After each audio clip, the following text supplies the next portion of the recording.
O Tanjobi omedetou gozaimasu.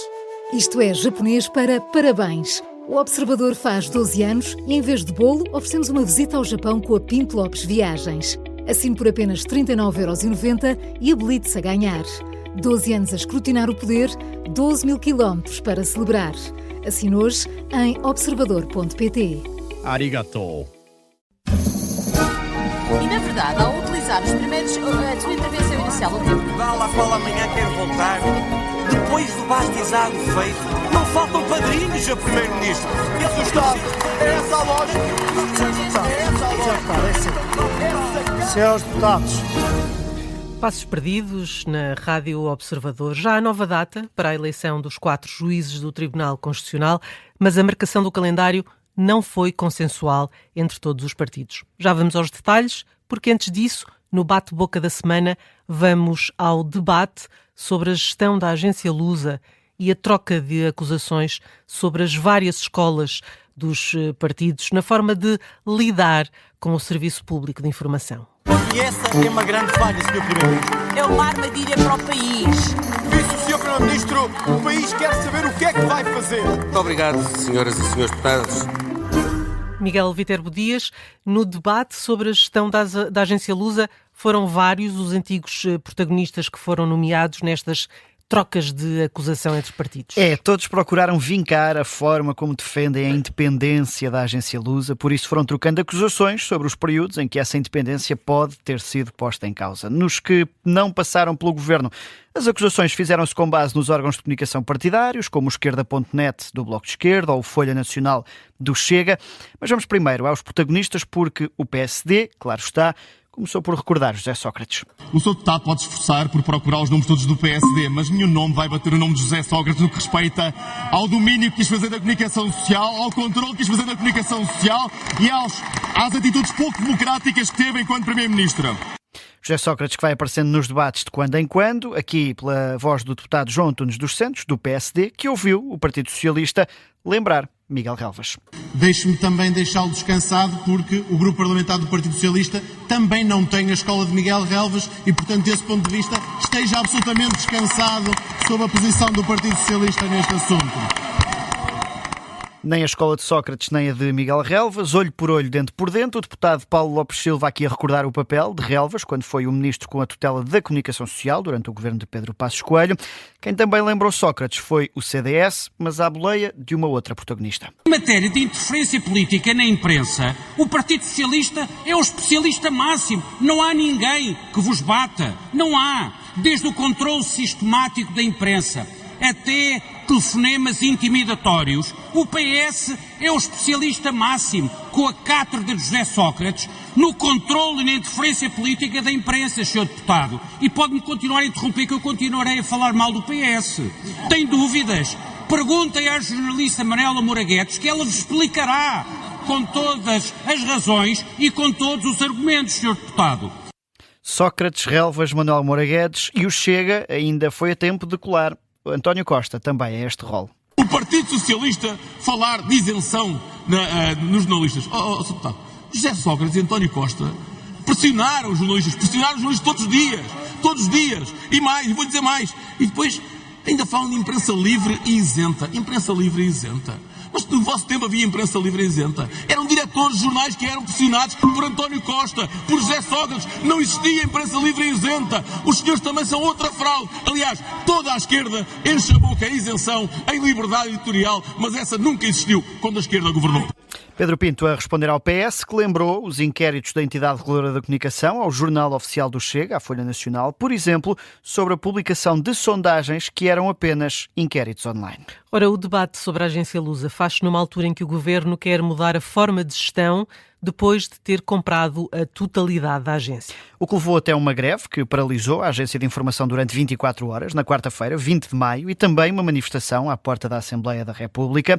Entre os pontos mais polémicos está a possibilidade da Direção de Informação ser chamada ao Parlamento para prestar esclarecimentos ou a criação de um Conselho de Opinião com vários deputados e outros agentes políticos. O PSD garante, mais uma vez pelo deputado João Antunes dos Santos, que o objetivo é o oposto do qual está a ser acusado.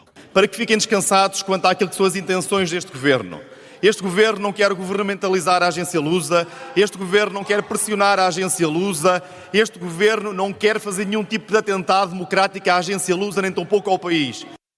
O deputado social-democrata neste debate que decorreu durante a greve da agência Lusa. Estes projetos apresentados pela oposição para alterar a gestão da agência baixaram todos à Comissão Parlamentar de Média, sem terem sido votados, pelo que pode existir ainda um entendimento entre os partidos para alterar o modelo atual que está em vigor.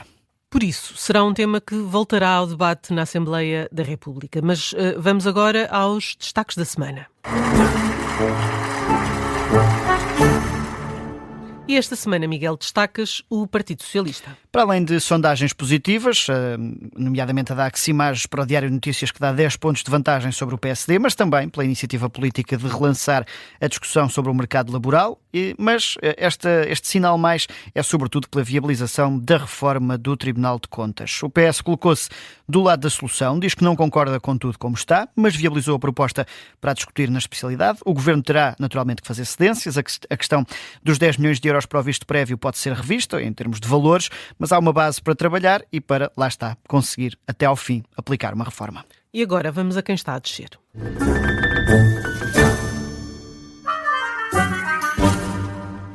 E eu, que estou sempre à espera dessa corneta, sei que o teu sinal negativo vai para o Chega. Exatamente, por causa de um tema que vamos detalhar já a seguir, a eleição de juízes para o Tribunal Constitucional. A Conferência de Líderes decidiu, e bem, eleger já os 4 nomes, mesmo com o atual Presidente do Tribunal a estar ainda em funções, mas o Chega foi contra.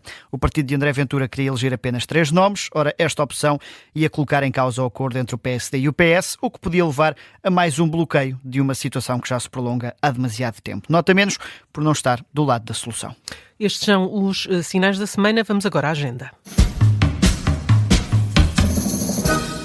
E esta semana o Primeiro-Ministro vai enfrentar a oposição no Parlamento. Para mais um debate quinzenal, onde a reforma laboral ainda deverá ser tema, para além da questão internacional como a utilização da base das lajes, ou ainda a mais recente polémica sobre a recondução do líder do Ciresp.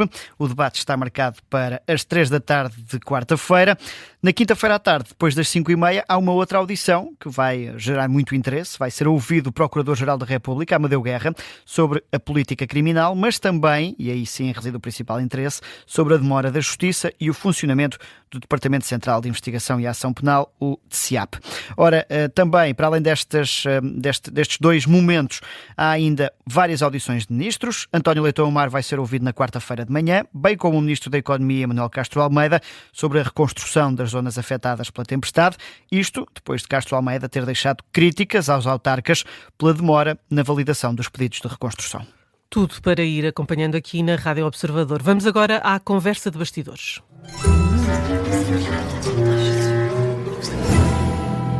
Já há novo calendário eleitoral. Fora do baralho. Para a escolha de juízes para o Tribunal Constitucional, as eleições estão agora marcadas para 12 de junho. Mas existiram na mesma entraves, como já aqui referimos. O Chega queria eleger apenas 3 nomes, ao invés dos 4 que já tinham sido apalavrados. Em causa está a situação de José João Abrantes, o ainda Presidente do Tribunal Constitucional, que anunciou a demissão, mas que se mantém no cargo até à eleição de um sucessor. Lembre-se que o PSD anunciou um acordo para a eleição dos juízes com base nesta geometria de 4 lugares, em aberto, e foi até por causa disso que estas eleições foram adiadas. O PSD chegou a acordos separados com o PS, permitindo aos socialistas que apontem um nome, e com o Chega, permitindo que apontem outro, comprometendo-se depois o PSD a escolher um novo, consensual presidente para substituir José João Abrantes. Ora, resumindo, eleger apenas 3 juízes punha em causa os princípios deste acordo, mas acabou por vingar a opção inicial. Opção que foi defendida pelo Presidente da Assembleia da República num parecer que apresentou na Conferência de Líderes Parlamentares. Aguiar Branco produziu um parecer a defender a legalidade da escolha dos 4 nomes, mesmo com o atual Presidente ainda em funções. Esse parecer foi aceite pelos líderes parlamentares, embora sem unanimidade, porque o Chega manteve a sua posição de ser contra. Defende Aguiar Branco que, tendo em conta que a demissão de José João Abrantes foi anunciada publicamente e já publicada em Diário da República acaba por criar uma vaga futura certa, é este o termo jurídico, e que, assim, o Presidente, tendo-se já comprometido a sair, está no cargo apenas até à eleição do sucessor, sendo que essa demissão já foi publicada, o lugar está em aberto e mantém-se apenas ocupado para não existir um vazio de poder. Por isso, o Parlamento elege os 4 membros. José João Abrantes deixa o lugar quando estes 4 nomes tomarem posse e assim as eleições estão para já marcadas para dia 12 de junho, com as listas a terem que dar entrada até ao dia 29 de maio.